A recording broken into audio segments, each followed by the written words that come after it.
Okay so hello welcome back everyone to this now the beautiful wonderful सा video. आज के video में हम लोग देखने वाले हैं सिटीजनशिप का टॉपिक। ठीक है, ये constitution of India class second रहेगा। इसमें हम लोग देखेंगे सिटीजनशिप के बारे में। लास्ट क्लास हम लोगों ने क्या किया था, हम लोगों ने फंडामेंटल ड्यूटीज़ जो है ये हम लोगों ने कंप्लीट कर रखा है। ठीक है, अच्छा आज हम लोग देखेंगे सिटीजनशिप। सिटीजनशिप स्टार्ट करने के बाद हम लोग ख़त्म करेंगे इसको सीधा लास्ट में जाके, जो कि आएगा अपना हाँ रिट्स। ठीक है, ये रिट्स कंप्लीट करेंगे, उसके बाद ये चैप्टर ख़त्म हो जाता है। ये जो क्लास ख़त्म होगा ना, इसके बाद और एक क्लास आएगा, आर्टिकल्स को डिस्कस करेंगे। और ये जो आर्टिकल्स रहेगा ये डेडिकेटेड वीडियो रहेगा, एक ही वीडियो में पूरा कंप्लीट हो जाएगा सारे आर्टिकल्स।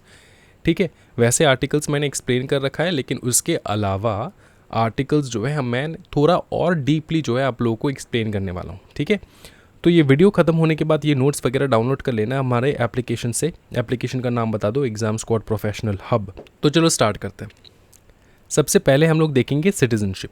ओके, सिटीजनशिप का मतलब क्या होता है, सबसे पहले ये बताओ सर। सिटीजनशिप का मतलब ये होता है कि मैं इंडिया का सिटीज़न हूँ कि नहीं, इसका जो है हम लोग एनालिसिस करेंगे इस टॉपिक में कि सिटीजनशिप या फिर सिटीज़न कौन होता है। मैं अगर कहूँ कि यार मेरा सिटीज़नशिप है इंडिया में, ठीक है, या फिर मुझे अगर सिटीज़नशिप चाहिए इंडिया का, तो मेरे को कौन से क्राइटेरियाज फॉलो करने हैं वो हम लोग देखने वाले यहाँ पे। ठीक है, आर्टिकल 5 क्या कहता है, कहता है कि every person who has his domicile in the territory of India. ठीक है, क्या बताओ, who has his domicile in the territory of India. अब डोमिसाइल का मतलब क्या होता है? डोमिसाइल का मतलब होता है प्लेस ऑफ रेसिडेंस। समझ में आ रहा है? डोमिसाइल का मतलब होता है place of residence. Every person who has his place of residence in the territory of India and plus, इसका मतलब सिर्फ ये सेटिस्फाई करने से नहीं चलेगा।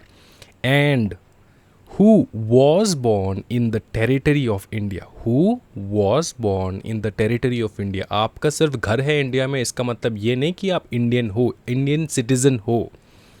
ठीक है, आपका घर है इंडिया में, ठीक है, कोई दिक्कत वाली बात नहीं है। Also you are born in the territory of India, ये पहला कंडीशन। ठीक है, territory of India, either of whose parents was born in the territory of India, और आप बॉर्न नहीं हो लेकिन आपके पेरेंट्स इंडिया के टेरिटरी में बॉर्न हैं, और अगर पेरेंट्स इंडिया के टेरिटरी में बॉर्न नहीं है तो और who has been ordinarily resident in India for not less than 5 years immediately preceding such commencement shall be a citizen of India. ठीक है, पिछले 5 सालों से आप इंडिया में ऑर्डिनरीली रेसिडेंट हो। ठीक है, ऑर्डिनरीली रेसिडेंट का मतलब क्या होता है सर, इसका भी अलग मीनिंग होता है ना। आप तो सोचोगे कि सर ये ऑर्डिनरीली रेसिडेंट का मतलब क्या होता है। रेसिडेंट तो हम लोगों ने सीखा है, लेकिन ये ऑर्डिनरीली रेसिडेंट का मतलब क्या होता है। ये जो ऑर्डिनरीली रेसिडेंट है ना, इसका मतलब ये होता है इनकम टैक्स IT। ठीक है, इनकम टैक्स जो है वो क्या कहता है, ये जो ऑर्डिनरीली रेसिडेंट है ना, OR, ठीक है, इनकम टैक्स एक्ट में जो है इसका एक मीनिंग देकर रखा है उन लोगों ने। इनकम टैक्स एक्ट में कहते हैं कि भैया आप ऑर्डिनरीली रेसिडेंट तब हो अगर पिछले 10 सालों में कम से कम 2 साल आपने इंडिया में रहे हो। ठीक है, resident for 2 years out of 10 years preceding the previous year. ठीक है, फिर stay in India for 730 days और मोर in the 7 preceding previous year। ठीक है, पिछले 7 सालों में 730 days, पिछले 10 सालों में 2 साल अगर आप इंडिया में रह रहे हो तब जाके आप ऑर्डिनरली रेसिडेंट हो। लेकिन ये वाला जो चीज़ है ना, ये आपको अभी समझना नहीं है, क्योंकि ये आपके कॉन्स्टिट्यूशन में नहीं है। आपने इसका मीनिंग समझ लिया। अगर कॉन्स्टिट्यूशन ऑफ इंडिया के हिसाब से मैं समझाऊं तो नॉर्मली वो इंसान जो जहाँ पे रह रहा है, आप ऑर्डिनरीली रह रहे हो, जैसे ऑर्डिनरीली हम लोग रहते हैं वैसे, who has been ordinary resident in India for not less than 5 साल 5 year immediately preceding such commencement. तो देखो रेसिडेंट सिटीजनशिप का अगर आपको क्वेश्चन पूछ लेना, एमसीक्यू में पूछेंगे ऑब्वियसली, ये आर्टिकल 5 जो है ये आपका आ सकता है कि कौन से आर्टिकल में बताया है सिटीजनशिप के बारे में, वो आपसे पूछ सकते हैं। फिर पूछेंगे कि कौन से वो कंडीशंस है, उन लोगों ने ऑप्शन में कंडीशन दे दिया, आपको कह दिया कि टिक करो, 5 साल के जगह पे उन लोगों ने 10 साल दे दिया शायद, ठीक है ना, तो वो तो रॉन्ग हो जाएगा, वो आपको टिक नहीं करना है ना। तो इस प्रकार से वो लोग क्वेश्चन पूछ सकते हैं CSET में। समझ में आ रहा है? Every person who has his domicile in India and ये 3 कंडीशन। क्या ये समझ में आ रहा है? हाँ जी, क्या ये समझ में आ रहा है? कोई दिक्कत वाली बात नहीं है। हाँ, इन तीनों कंडीशन में से कोई भी एक कंडीशन आपको फुलफिल करना होगा। या तो आप इंडिया में बॉर्न हो, या तो आपके पेरेंट्स इंडिया में बॉर्न है, या आप रेसिडेंट हो इंडिया में, ऑर्डिनरी रेसिडेंट हो इंडिया में पिछले 5 साल में, ठीक है। इमीडिएटली प्रीसीडिंग 5 साल, इमीडिएटली प्रीसीडिंग 5 साल क्या होता है मैं आपको अभी समझा देता हूँ, सो दैट आप जब आपका एग्जीक्यूटिव में जाओगे ना तब आपको ईजी हो जाएगा। इमीडिएटली प्रीसीडिंग फाइनेंशियल ईयर का मतलब होता है, देखो आज अगर है 2024, ठीक है, तो मेरे को डिसाइड करना है कि मेरा पिछले 5 साल, पिछले इमीडिएटली 5 साल, तो पिछला इमीडिएट 5 साल कौन सा होगा? 23, 22, 21, 20, 19, 1 2 3 4 5, ये इमीडिएटली प्रीसीडिंग 5 साल होगा। ठीक है, समझ में आ रहा है? हाँ जी, अगर इमीडिएटली प्रीसीडिंग 5 साल नहीं है तो कोई भी साल हो सकता है, 2001, 2002, 2003, 2004। लेकिन अगर इमीडिएटली मतलब जिस साल में आपका क्वेश्चन पूछा गया है कि आपका सिटीजनशिप, अगर आज हम लोग डिटरमाइन करने की कोशिश कर रहे हैं ना, आज अगर हम लोग एनालिसिस कर रहे हैं, आज हम लोग निकालने की कोशिश कर रहे हैं कि आपका सिटीजनशिप क्या है, तो आज से पिछले 5 साल का डेटा आपको देखना होगा। क्या ये समझ में आ रहा है? इमीडिएट डेटा, कोई भी डेटा नहीं, इमीडिएट डेटा। अब डेटा अगर इमीडिएट ना हो तो आप तो 2001, 2002, 2003 का भी काउंट कर सकते हो, लेकिन वो तो होगा नहीं, क्योंकि यहाँ पे बता के रखा है कि भैया इमीडिएटली प्रीसीडिंग है, इमीडिएटली प्रीसीडिंग सच कमेंसमेंट, ठीक है, shall be a citizen of India. क्या ही क्लियर है? कोई दिक्कत वाली बात नहीं है। बहुत बवाल सर, एकदम मक्खन हो चुका है। नेक्स्ट हम लोग देखेंगे पार्लियामेंट के बारे में। देखो पार्लियामेंट जो है ना, पार्लियामेंट के बारे में हम लोग यहाँ पे आपके CSET लेवल पे बहुत कम उन लोगों ने बता रखा है। जितना बता रखा है उतना करेंगे, क्योंकि एग्जीक्यूटिव में और बढ़िया से करने वाले। पार्लियामेंट में उन लोगों ने टॉपिक एक्सप्लेन किया प्रेसिडेंट, ठीक है, प्रेसिडेंट प्लस पार्लियामेंट दोनों, प्रेसिडेंट भी सीखेंगे, पार्लियामेंट भी सीखेंगे। अच्छा, पार्लियामेंट में कौन कितने हाउसेस हैं? हाँ जी, 2 प्रकार के, एक है लोकसभा, दूसरा है राज्यसभा, जो कि हम लोग कहते हैं houses of the people. Next है राज्यसभा, जो कि है council of states, council of states, ठीक है। फिर लोकसभा एंड राज्यसभा में डिफरेंस क्या है? लोकसभा जो है वो इलेक्शन के माध्यम से हम लोग वहाँ पे अपना जगह बनाते हैं, ठीक है। इलेक्शन जीत लिए तो आपका जगह बन जाएगा वहाँ पे। समझ में आ रहा है? तो है ये है chosen by the direct election, यहाँ पे इलेक्शन होता है, ठीक है। समझ में आ रहा है? पहले एक बार लोकसभा का देखेंगे, उसके बाद राज्यसभा का, ठीक है। उसके बाद है मैक्सिमम स्ट्रेंथ क्या रहता है लोकसभा का? 552, ठीक है। आपने मोदी जी के भाषण में बहुत बार बोलते हुए सुना होगा कि यार ये जो 552 में ऑपोजिशन पार्टी को 99 मार्क्स मिले हैं, वो बहुत खुश हो रहे हैं। तो ये जो 552 कहते हैं ना, ये 552 यही है, क्योंकि टोटल स्ट्रेंथ जो है, मतलब टोटल नंबर ऑफ वहाँ पे जो लोग बैठ सकते हैं वो है 552, मैक्सिमम स्ट्रेंथ है उनका, ठीक है। अब ये जो 552 मेंबर्स है ना, इनमें से इलेक्शन में 530 मेंबर, अच्छे से देखो, election 530 members representing the state, state में से कितना आएगा? 530 मेंबर्स, 20 आएगा यूनियन टेरिटरीज से, ठीक है। काउंट कर लेना, प्लस कर लेना है, 530 + 20 कितना हो गया? 550, और कितना बचा? 2 मेंबर्स आएगा एंग्लो इंडियन कम्युनिटी से। अब सर ये एंग्लो इंडियन कम्युनिटी है क्या? ये आपके दिमाग में घूम रहा होगा सर, ये एंग्लो इंडियन कम्युनिटी है क्या?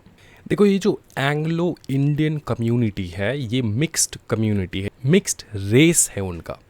मतलब ये जो आपका ब्रिटिश आए थे ना, उनका और इंडियन मटर्नल हेरिटेज का मिक्सअप है, ठीक है। तो ये लोग वो होते हैं जो हाफ ब्रिटिश हाफ इंडियन होते हैं।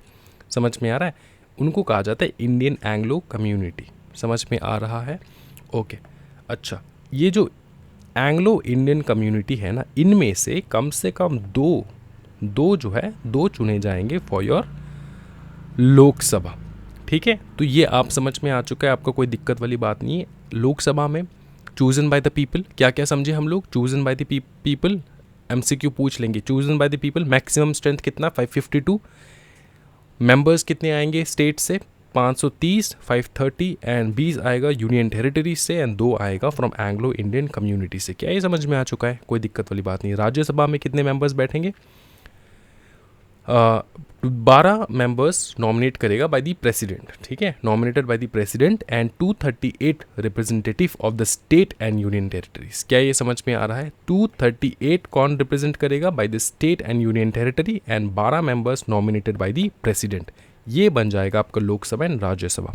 एमसीक्यू पूछ लेंगे, सकोगे, कोई दिक्कत वाली बात नहीं है। हाँ, उसके बाद हम लोग थोड़ा देखेंगे यहाँ पे the powers of the president. क्या देखेंगे हम लोग, the powers of the president, इसको अच्छे से देखेंगे। पावर्स ऑफ द प्रेसिडेंट में मैं एक चीज़ आपको बता देता हूँ, 4 बहुत महत्वपूर्ण पावर्स हैं। एक हो जाएगा आपका एडमिनिस्ट्रेटिव पावर, दूसरा होगा मिलिट्री पावर, तीसरा होगा लेजिस्लेटिव पावर एंड लास्ट में होगा जुडिशियल पावर। देखो, एडमिनिस्ट्रेटिव पावर में क्या है, execution of laws and the administration of the department of the government. Government किस हिसाब से काम कर रहा है वो प्रेसिडेंट जाके देख सकता है, प्रॉपरली काम हो रहा है कि नहीं, सही से काम हो रहा है कि नहीं, वो सारा चीज़ जो है गवर्नमेंट जाके देख सकता है। मतलब कौन, गवर्नमेंट का काम जो है कौन देख सकता है, प्रेसिडेंट देख सकता है। और जो लॉज बन रहे हैं वो एग्जीक्यूट हो रहा है कि नहीं, वो भी प्रेसिडेंट देख सकता है। ये एडमिनिस्ट्रेटिव पावर है प्रेसिडेंट के पास। सबसे बड़ा पावर, यूनिक पावर जो है वो है मिलिट्री पावर। मतलब ये होता है कि उनके कमांड में आर्म्ड फोर्सेस काम करते हैं। उनने अगर कमांड कर दिया भैया रातों रात पाकिस्तान पे हमला कर दो, तो करना होगा। ये पावर सिर्फ इंडिया का प्रेसिडेंट के पास है। अब इंडिया मतलब कंट्री के प्रेसिडेंट के पास है। ठीक है, अब ये जो प्राइम मिनिस्टर है उनके पास भी ये पावर नहीं है कि युद्ध लगा दो, है ना। ये प्रेसिडेंट का अप्रूवल चाहिए होगा तब जाके होता है। ये एक यूनिक पावर है, मिलिट्री पावर। ठीक है, उसके बाद है लेजिस्लेटिव पावर, सम्मन करना, प्रोरोगेशन करना, ठीक है, ऑफ द लेजिस्लेचर। लेजिस्लेचर मतलब law making branch of the government, जो लॉ बनाता है उनको बुलाना, उनको सम्मन करना, उनको बुला के पूछना कि भैया आप जो ये बना रहे हो किस हिसाब से बना रहे हो। ठीक है, लॉ मेकिंग ब्रांच को कहा जाता है लेजिस्लेचर ऑफ द गवर्नमेंट। समझ में आ रहा है। और प्रोरोगेशन करना, प्रोरोगेशन का मतलब क्या होता है, प्रोरोगेशन का मतलब होता है डिसॉल्व कर देना हाउस को। अब ये जो लोकसभा है ना, उसको डिसॉल्व करने का पावर है प्रेसिडेंट के पास, उसको बंद कर देने का पावर है किसके पास, प्रेसिडेंट के पास। ठीक है, उनको बुलाना, सम्मन करना कि भैया तुम लोग जो ये लॉ बना रहे हो किस हिसाब से बना रहे हो। ठीक है, ये लेजिस्लेटिव पावर है किसके पास, प्रेसिडेंट के पास।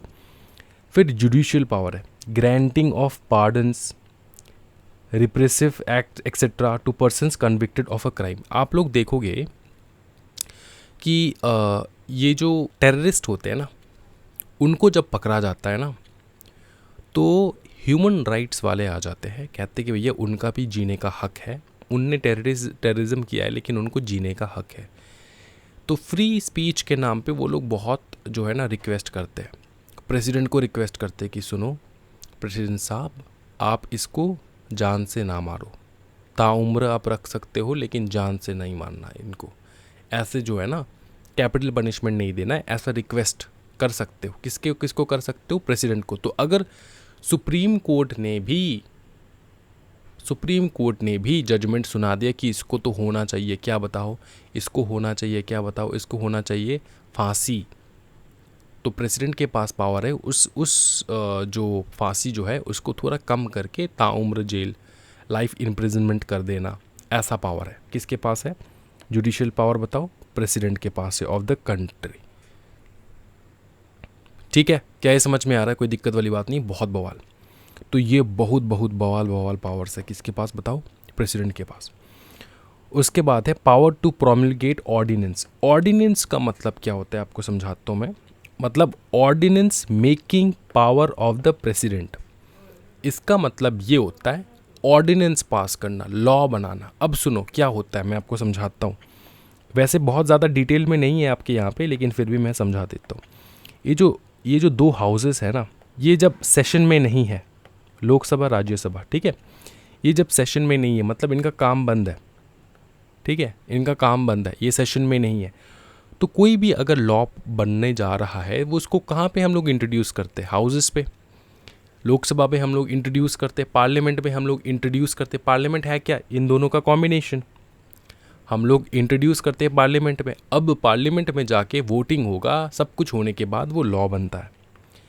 समझ में आ रहा है? सब कुछ होने के बाद वो लॉ बनता है, ठीक है। अब प्रेसिडेंट के पास है ऑर्डिनेंस बनाना। ऑर्डिनेंस का मतलब क्या होता है कि इन अ क्राइसिस, जब ये दोनों हाउसेस जो है ना, पार्लियामेंट सेशन में नहीं है, पार्लियामेंट बंद है, पार्लियामेंट में कोई भी काम नहीं चल रहा है, तो उस टाइम पे अगर इमीडिएट कुछ लॉ वगैरह बनाना चाहिए, मतलब इम्प्लीमेंट करना है, इमीडिएट बेसिस पे लॉ इम्प्लीमेंट करना है, तो हम लोग क्या करेंगे?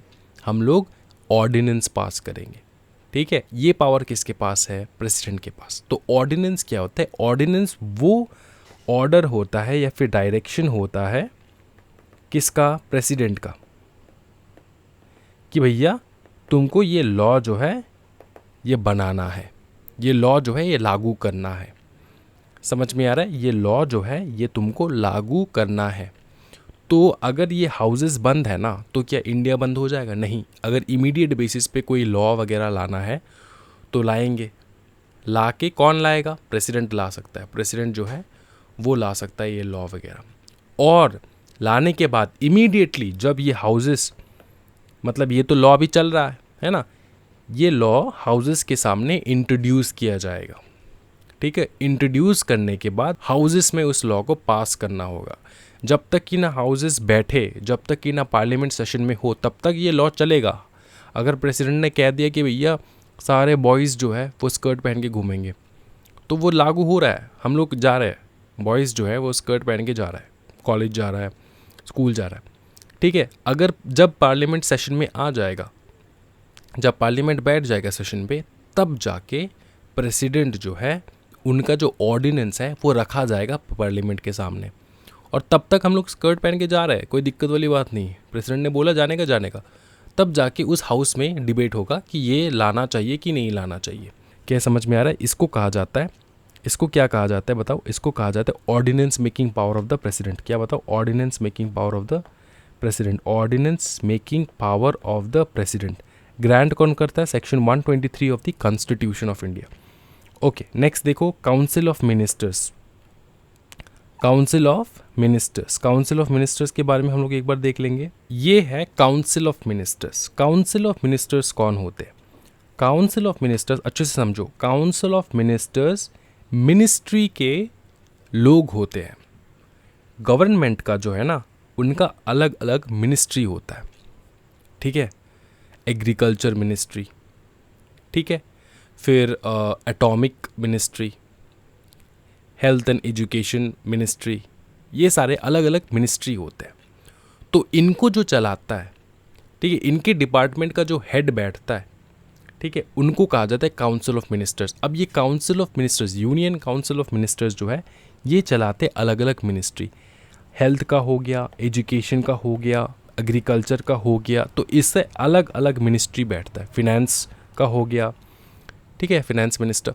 तो इस हिसाब से अलग अलग मिनिस्टर्स बैठते हैं। कहाँ पे बताओ? किसके लिए बैठते हैं बताओ? गवर्नमेंट, जिसका गवर्नमेंट है, अगर बीजेपी का गवर्नमेंट है तो उनके मिनिस्टर्स बैठेंगे, है ना, उनके मिनिस्टर्स मिनिस्ट्री संभालेंगे इन टोटल। तो ये जो मिनिस्ट्री संभाल रहे हैं, ये कितने बंदे होने चाहिए, क्या होना चाहिए, वो हम लोग देखेंगे।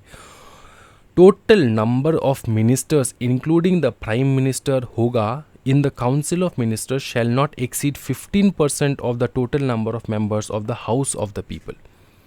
तो हाउस ऑफ द पीपल कौन है बताओ फिर से? House of the people Lok Sabha. Lok Sabha में जितने मेंबर्स बैठे हैं, 15% से ज़्यादा मेंबर्स नहीं होना चाहिए काउंसिल ऑफ मिनिस्टर्स में, ठीक है। 15% से 15% तक, ठीक है, इससे ज़्यादा नहीं होना चाहिए, ठीक है, समझ में आ रहा है? इससे ज़्यादा नहीं होना चाहिए। तो ये जो काउंसिल ऑफ मिनिस्टर्स अलग अलग मिनिस्ट्री संभालते, तो MCQ पूछ सकते हैं कितना परसेंटेज ऑफ मिनिस्टर्स बैठ सकते हैं और किसका परसेंटेज, किसके ऊपर लगेगा ये परसेंटेज। तो लोकसभा में आपको याद रखना है, ठीक है। Members of the house of the people. ठीक है, समझ में आ रहा है? हाँ जी, कोई दिक्कत वाली बात नहीं है। ओके, उसके बाद constitution of legislature of the state. State में क्या क्या होता है? Legislature. Every state shall have legislature. अब कुछ स्टेट्स होते हैं जिनमें 2 हाउसेस होते हैं एंड कुछ स्टेट्स होते हैं जिनमें 1 हाउस होता है। ठीक है, स्टेट लेजिस्लेचर समझ में आया ना? स्टेट का लेजिस्लेचर जहाँ पे स्टेट का डिसीजन लिया जाता है। ठीक है, अब 2 हाउसेस वाले कौन से स्टेट्स होंगे वो आपको ध्यान में रखना है। तो कौन से है वो, ये आपको याद रखना है। ABCD के बाद कुछ नहीं आएगा, सीधा K फिर MTU। ठीक है, ये आपको याद रखना है।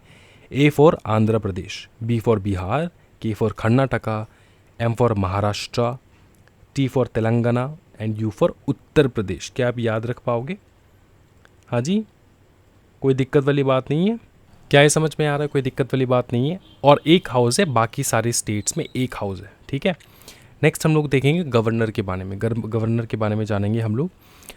गवर्नर जो कि स्टेट का होता है, the governor possesses executive, legislation and judicial power except military. Military power नहीं होता। गवर्नमेंट नहीं कह सकते कि भैया जाओ एक कंट्री दूसरे कंट्री, क्योंकि स्टेट है ना, छोटा वाला है, तो स्टेट में होता है गवर्नर। कंट्री में, पूरे कंट्री में होता है प्रेसिडेंट। ठीक है, प्रेसिडेंट के पास है कि एक कंट्री के साथ दूसरे कंट्री में युद्ध लगवा दो, लेकिन गवर्नर के पास वो पावर नहीं होता है। तो मिलिट्री पावर नहीं होता है, बाकी 3 पावर है। ध्यान रखना, MCQ में पूछा जाएगा। Governor power to make ordinances. तो वैसे ही जैसे कि आपका पार्लियामेंट जब सेशन में नहीं होता है तो प्रेसिडेंट ऑर्डिनेंस पास करता है, ऑर्डिनेंस मतलब इमीडिएट लॉ पास करता है। वैसे ही अगर स्टेट में लेजिस्लेचर काम नहीं कर रहा है तो गवर्नर जो है इमीडिएट लॉस जो है वो पास कर सकते हैं। पावर कौन से आर्टिकल देता है? कौन सा आर्टिकल देता है? 213। He can make ordinances only when the state legislature और either of the 2 houses are not in session. The governor cannot promulgate any ordinances without instruction from the president. कुछ ऐसे टाइम होंगे ना जब पकड़ लो लेजिस्लेचर तो है ही नहीं, आपके जो स्टेट लेजिस्लेचर है वो सेशन में नहीं है, तो गवर्नर ऑटोमेटिकली पावर उसको मिलता है कि वो लॉ पास कर पाए। लेकिन कुछ टाइम पे आप गवर्नर के पास वो पावर नहीं रहता है। मतलब कुछ ऐसे केसेस होंगे जहाँ पे आपको प्रेसिडेंट का अप्रूवल लेना होगा। लेजिस्लेचर जो है वो सेशन में नहीं है, गवर्नर के पास पावर है लॉ पास करने के लिए, लेकिन 4 ऐसे सिचुएशन होंगे जहाँ पे आपको गवर्नर का अप्रूवल लेना होगा। बाकी टाइम आप अपनी मर्जी से लॉ पास करो, कोई टेंशन वाली बात नहीं है। तो ये 4 कौन से होंगे एक बार देख लेते हैं फटाफट। If a bill containing the same provisions would under this constitution have required the previous sanction of the president। अगर ऐसा कोई बिल है जहाँ पे प्रेसिडेंट का अप्रूवल चाहिए तो वहाँ पे आपको प्रेसिडेंट का अप्रूवल लेना होगा। ऐसा कोई बिल है जो जहाँ पे प्रेसिडेंट का अप्रूवल चाहिए होता है तो उस बिल पे प्रेसिडेंट के अप्रूवल के बिना वो लागू नहीं हो सकता। तो वो वाला बिल जो है वो प्रेसिडेंट से अप्रूवल लेने के बाद आप जाके पास करवाओ अपने स्टेट लेजिस्लेचर में। ठीक है, स्टेट लेजिस्लेचर तो सेशन में नहीं है तो गवर्नर डायरेक्ट आप लॉ लगवाओ, है ना। He would have deemed if necessary to reserve a bill containing the same provisions for the consideration of the president। इसका मतलब ये होता है कोई ऐसा बिल है, यहाँ पर भी वही बात बोल रहे कि कोई ऐसा बिल है। पहले कंडीशन में क्या बोला कि जो बिल प्रेसिडेंट के अनुमति के बिना पास हो ही नहीं सकता वो तो आप नॉर्मली स्टेट में लगवा ही नहीं सकते, गवर्नर को बता रहा है। सेकेंड में बताया कि ऐसा कोई बिल है जहाँ पे प्रेसिडेंट का कंसिडरेशन चाहिए होगा, प्रेसिडेंट का मत चाहिए होता है, प्रेसिडेंट का इन्वॉल्वमेंट चाहिए होता है, वहाँ पे आप डायरेक्ट गवर्नर जो है पास नहीं कर सकता। नेक्स्ट है, ठीक है, ये 3 कंडीशन है जहाँ पे नेसेसरीली आपको रिजर्व करके रखना होता है। सेकंड कंडीशन में क्या है, नेसेसरीली आपको रिजर्व करके रखना होता है। कौन सा, क्या बताओ? ये वाला आपका बिल जो कि जहाँ पे प्रेसिडेंट का अप्रूवल चाहिए होता है। ठीक है, फिर an act of the state legislature containing the same provisions would under the constitution have been invalid unless having been reserved for the consideration of the president. मतलब ऐसा है कि ऐसा कोई लॉ अगर आप लागू करना चाहते हो, गवर्नर साहब अगर आप ऐसा कोई लॉ लागू करना चाहते हो जहाँ पे प्रेसिडेंट का अप्रूवल नहीं लेने से इनवैलिड हो जाता है वो लॉ, तो तब उस कंडीशन पे तब जाके आपको प्रेसिडेंट का अप्रूवल लेना होगा, तब जाके आपको पास करना है। तो ये 3 कंडीशन अगर सेटिस्फाई हो रहा है तब जाके आप पास कर सकते हो, वरना तो गवर्नर भी पास नहीं कर सकते इन 3 कंडीशन में लॉ स्टेट में, ठीक है। नेक्स्ट आएगा जुडिशरी। जुडिशरी में कौन कौन है बता दो। कोर्ट्स आएंगे, कोर्ट्स में कौन कौन है, सबसे बाप सुप्रीम कोर्ट, सुप्रीम बाप, उसके बाद आता है हाई कोर्ट, उसके बाद नीचे आता है आपके district and subordinate courts, जहाँ पे आएगा civil court and criminal courts, ठीक है। ये एक प्रकार का हायरक्री लेवल है। सबसे ऊपर में बैठा है सुप्रीम कोर्ट, उसके नीचे हाई कोर्ट, उसके नीचे district and subordinate courts आएंगे। हाई कोर्ट का सब ऑर्डिनेट कोर्ट्स कौन सा होगा, सिविल कोर्ट, क्रिमिनल कोर्ट, ठीक है। तो कौन से हैं, supreme court, high court, supreme court, high court, subordinate court. Subordinate courts में सिविल कोर्ट आता है, क्रिमिनल कोर्ट आता है। क्या ये समझ में आ रहा है? Supreme court, high court, subordinate court, जहाँ पे civil court and criminal courts है। उसके बाद चीफ एग्जीक्यूटिव मैजिस्ट्रेट का भी पावर है, जुडिशियल मैजिस्ट्रेट का भी पावर है, एंड स्पेशल ट्रिब्यूनल्स भी है। ये अलग अलग प्रकार के, ये भी अलग अलग प्रकार के कोर्ट्स कह सकते हो आप, जहाँ पे जो है एक प्रकार का जजमेंट वहाँ पे सुनाया जाता है, ठीक है। ये जो छोटे छोटे हैं ना, ये जो स्पेशल ट्रिब्यूनल्स, ट्रिब्यूनल जैसे कि मैं आपको समझाता हूँ, कंपनीज का ना ट्रिब्यूनल होता है। कंपनीज का कोई भी मैटर है, कंपनी का झगड़ा है, तो वो सीधा कोर्ट में नहीं जाता है, वो जाता है ट्रिब्यूनल, कंपनी लॉ ट्रिब्यूनल कहते हैं इसको, ठीक है। National company law tribunal, NCLT, national company law tribunal कहते हैं उसको। तो उसमें कौन जाता है झगड़ा करने के लिए, फाइट करने के लिए, कौन जाता है रिप्रेजेंट करने के लिए कंपनी का, कौन जाता है, CS जाता है। तो कंपनी के बीच में अगर कोई झगड़ा है, वो कोर्ट नहीं जाता है, वो जाता है NCLT। तो ये एक प्रकार का कोर्ट हुआ ना। तो वैसे ही है, एग्जीक्यूटिव मैजिस्ट्रेट का भी पावर है, जुडिशियल मैजिस्ट्रेट का भी अलग सेशन होता है, एंड स्पेशल ट्रिब्यूनल्स के अलग है। और ये तो बाकी है ही, criminal court, civil court, subordinate court, high court, supreme court. ये पूरा समझ में आ चुका है। ये आपके टाइप्स ऑफ कोर्ट आपने समझ लिया यहाँ पे जुडिशरी में, ठीक है। एक चीज़ याद रखना हमेशा, एक चीज़ मैं बता देता हूँ, आपकी EET एग्जामिनेशन में अगर दिमाग में ये बिठा लोगे, समझ लोगे ना इस चीज़ को, तो एग्जामिनेशन में आंसर करना बहुत ईजी हो जाएगा। देखो सिंपल चीज़ है, सुप्रीम कोर्ट का जो जजमेंट होता है ना, वो बाकी सारे कोर्ट्स के ऊपर लागू होगा। हाई कोर्ट उसको माने ना माने कोई फ़र्क नहीं पड़ता, सुप्रीम कोर्ट का जजमेंट जो है वो सारे कोर्ट्स में लागू होगा। लेकिन ये नेसेसरी नहीं है कि हाई कोर्ट का जो जजमेंट है वो सुप्रीम कोर्ट पे लागू होगा, ऐसा नहीं है। ये सुप्रीम है, उसका डिसीजन सब पे लागू है, लेकिन सबका डिसीजन इस पे लागू नहीं है। वैसे ही होता है ये सिविल कोर्ट का जो डिसीजन है ना, वो हाई कोर्ट पे लागू नहीं होगा। हाई कोर्ट अगर कह दे कि सिविल कोर्ट ने जो बताया वो मैं नहीं मानता, तो हाई कोर्ट ठीक है, कोई दिक्कत नहीं है, हाई कोर्ट अपना डिसीजन सुना सकता है, ठीक है, अलग डिसीजन दे सकता है। लेकिन सिविल कोर्ट जो है उस डिसीजन को मानना होगा कि हाई कोर्ट ने ये डिसीजन दिया है। अब आप ठहरे पार्टी, आपको वो डिसीजन पसंद नहीं है, तो आप अपील कर दो सुप्रीम कोर्ट में, है ना, अपील करना, समझ में आ रहा है। लेकिन हाई कोर्ट का जो डिसीजन होता है वो सबके ऊपर लागू होता है। मतलब ऊपर वाला जो, देखो ये तो एक प्रकार का हायरकी लेवल हो गया ना, ऊपर में जो बैठे हैं ना, उनका डिसीजन नीचे सब पे लागू होगा। इस बात का सिर्फ आपको ध्यान रखना है, ठीक है, समझ में आ चुका है, ओके। लास्ट टॉपिक जो है रिट्स का, वो हम लोग देखेंगे। रिट्स का मतलब क्या होता है, आपको एक वर्ड में समझा देता हूँ। रिट्स का मतलब होता है legal direction given by the court. क्या बताओ फिर से, लीगल डायरेक्शन देना, कौन देता है direction, court. Legal direction given by the court. Court कौन से हैं, supreme court and high court. ये जो रिट है ना, ये छोटे मोटे कोर्ट्स नहीं दे सकते, ये आपको मैं फिर से बता देता हूँ। ये सिर्फ supreme court and high court का ही पावर है कि वो रिट्स पास कर सकते हैं। कौन, supreme court and high court, ठीक है। रिट क्या है, एक प्रकार का लीगल डायरेक्शन जो कि supreme court and high court दे सकते हैं। रिट में अलग अलग प्रकार के रिट्स हैं। पहला है हैबियस कॉर्पस, नेक्स्ट है मेंडामस, तीसरा है प्रोहिबिशन, फिर है सर्ट्यूररी, लास्ट में है क्वो वारंटो, ठीक है। ये इंपॉर्टेंट है, बहुत ज़्यादा भयानक इंपॉर्टेंट है, एग्जामिनेशन में आएगा। देखो फिर से मैं बताता हूँ, रिट्स का मतलब क्या होता है। रिट्स का मतलब होता है लीगल डायरेक्शन। कौन दे रहा है लीगल डायरेक्शन, लीगल डायरेक्शन दे रहा है अपना सुप्रीम कोर्ट या तो हाई कोर्ट। क्या सिविल कोर्ट दे सकता है रिट, नहीं। रिट डायरेक्शन कौन दे सकता है, सिविल कोर्ट, क्रिमिनल कोर्ट्स नहीं। दो दे सकते, एक है हाई कोर्ट, दूसरा है सुप्रीम कोर्ट। समझ में आ चुका है सर। हैबियस कॉर्पस का मतलब समझा दो। हैबियस कॉर्पस का मतलब होता है to have a body of. इसका मतलब, इसका ट्रांसलेशन, हैबियस कॉर्पस का मतलब होता है to have a body of. इसका और सरल भाषा में आपको मीनिंग समझाओ तो it is used to release a person who has been unlawfully detained और इम्प्रिजन्ड। देखो, to have a body of, इसका मतलब ये होता है, देखो बहुत टाइम पे आपको देखने को मिलेगा ये गरीब लोगों को ना पुलिस बहुत सताते हैं। ठीक है, पुलिस क्या करता है कि किसी भी गरीब को उठा के जेल में बंद कर दिया 1 हफ्ता 2 हफ्ता के लिए, फैमिली को बोल दिया कि मर गया है, या फिर फैमिली को बोल दिया कि वो नहीं है, वो हमारे पास नहीं है। तो फैमिली क्या करेगा? पुलिस के साथ क्या वो फाइट कर सकता है? गरीब लोग हैं, फाइट कर सकता है?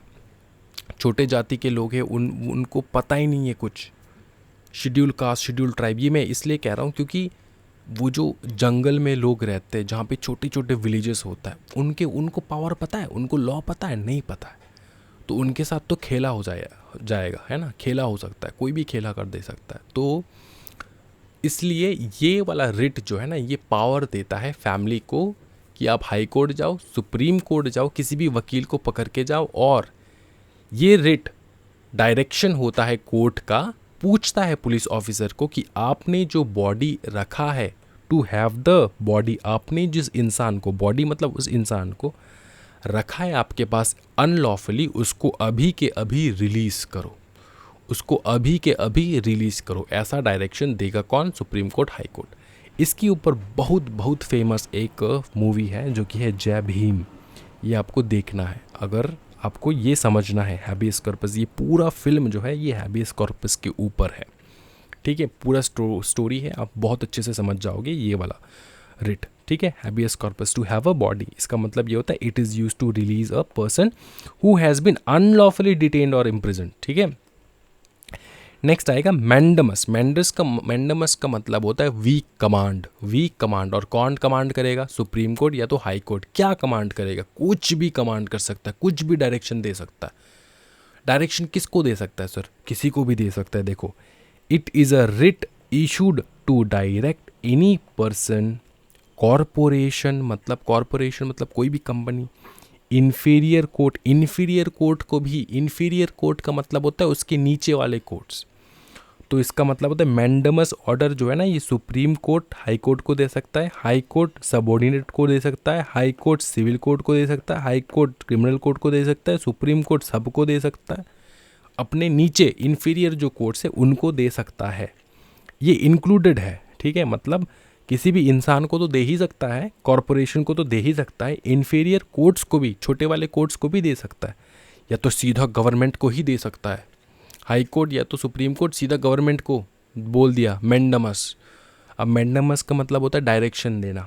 वी कमांड मतलब कोर्ट कमांड कर रहा है, आप कुछ भी करवा लो। ठीक है, रिक्वायरिंग हिम और it to do a particular specified thing, to do a particular specified thing. समझ में आ चुका है? कुछ भी चीज़ करवाने के लिए कमांड करना। कौन कमांड कर रहा है? High court, supreme court.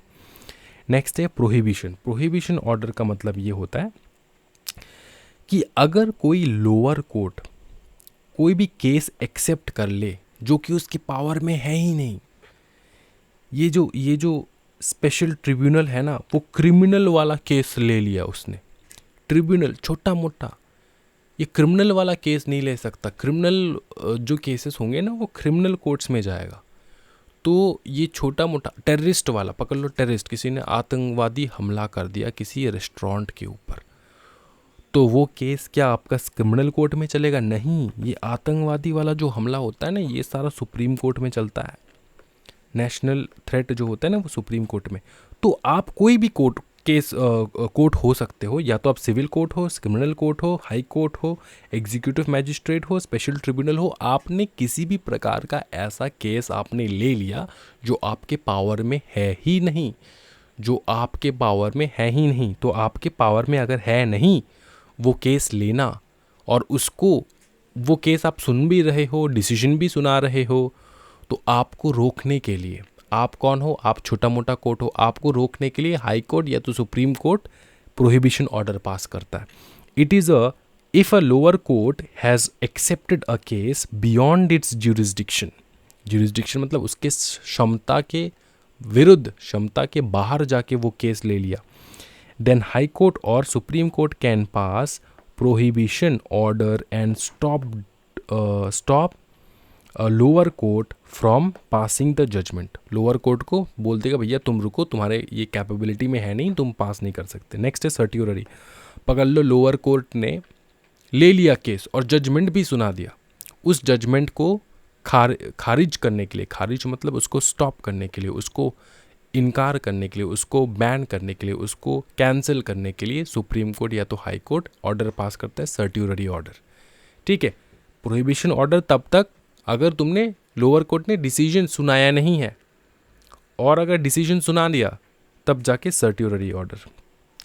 If a lower court has already passed a judgment, ठीक है, जो कि उसके बियॉन्ड उसका जुरिस्डिक्शन में है, then they can pass certiorari order by which quash और कैंसिल सच जजमेंट। क्वॉश का मतलब होता है उसको चिपटा कर देना, उसको कैंसिल करवा देना, उसको ख़त्म कर देना। ठीक है, क्वॉश और कैंसिल सच जजमेंट, उसको कैंसिल करने के क्यों क्यों क्यों क्यों क्यों कैंसिल करना है? क्योंकि उसके बियॉन्ड इट्स जुरिस्डिक्शन है। ये जो बियॉन्ड इट्स जुरिस्डिक्शन है ना, ये मैंने सर्ट्यूररी में लिखा नहीं है, क्योंकि इसको मैंने दोनों को एक साथ लिखना चाहता था, लेकिन अलग अलग लिखा है मैंने। तो याद रखना क्यों पास हो रहा है सर्ट्यूटरी ऑर्डर, क्योंकि लोअर कोर्ट ने ऐसा उसने केस ले लिया जो उसके बियॉन्ड इस जुरिस्डिक्शन है, और तो और उसने उसका डिसीजन भी सुना दिया, उसका जजमेंट भी उसने कर दिया। तो वो जजमेंट को कैंसिल एंड क्वॉश करने के लिए सर्ट्यूटरी ऑर्डर पास किया जाता है। लास्ट है quo warranto. The writ of quo warranto enables inquiry into the legality of the claim which a person asserts to an office or franchise and to oust him from such position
if he is not an usurper, इसका मतलब क्या होता है? Usurper मतलब होता है a person who takes a position of power और importance by force.